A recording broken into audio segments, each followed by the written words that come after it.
In this recording, we want to give you an example of the concepts that we developed in the last recording, the production function, marginal products of inputs, marginal rates of substitution. And we want to do that using a particular example of a production function, which is known in the economics literature as the Cobb-Douglas production function. Cobb was a mathematician. Douglas was Senator Paul Douglas, an economist who served in the United States Senate from Illinois for many years during the early part of the 20th century. The functional form for the Cobb-Douglas production function is this.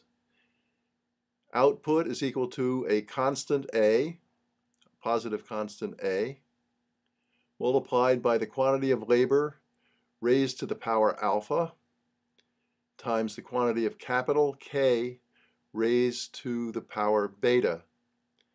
And these constants, A, alpha, and beta, are referred to as the parameters of the production function.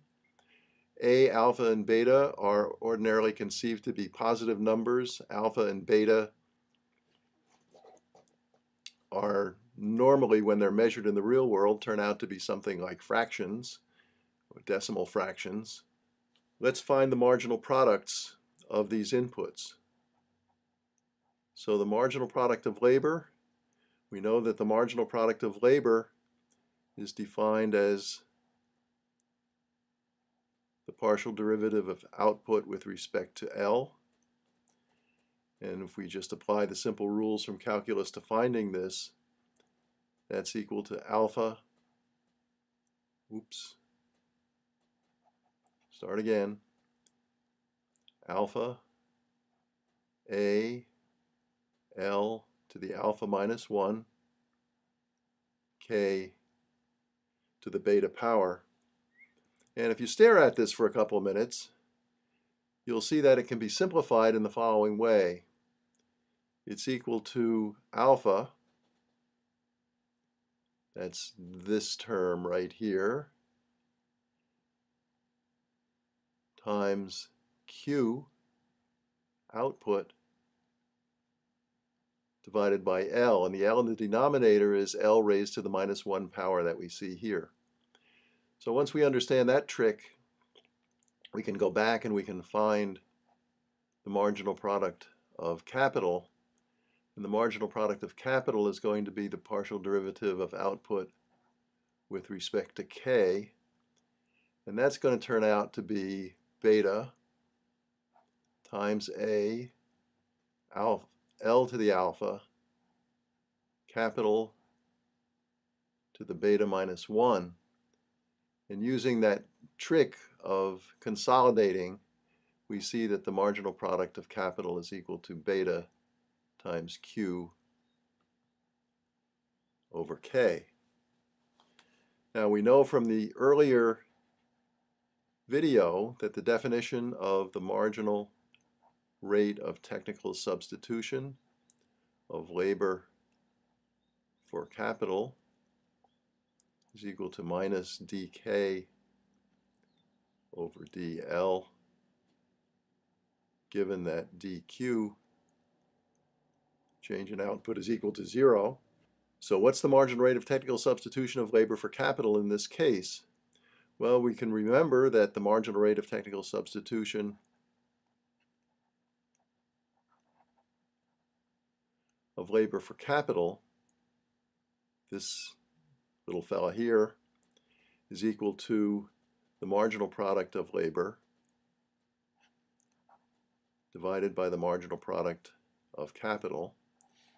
Let's carry our math up to the top up here. So that for our production function,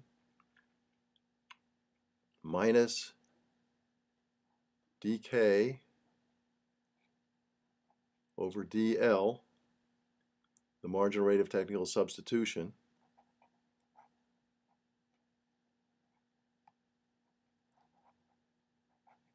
L for K, it's going to turn out to be, when you substitute these values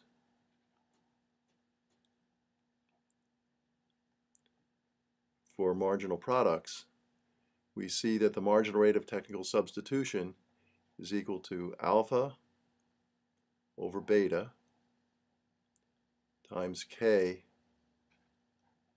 over L. So the slope of the isoquant, the numerical value of the slope of an isoquant, depends not on output, which isoquant you're on, but only on the ratio of capital to labor that determines wherever you are along that isoquant. So the relevant picture, if we can draw it quickly here, where we would have K on the vertical axis and L on the horizontal axis, and we have an isoquant at a particular point on the isoquant.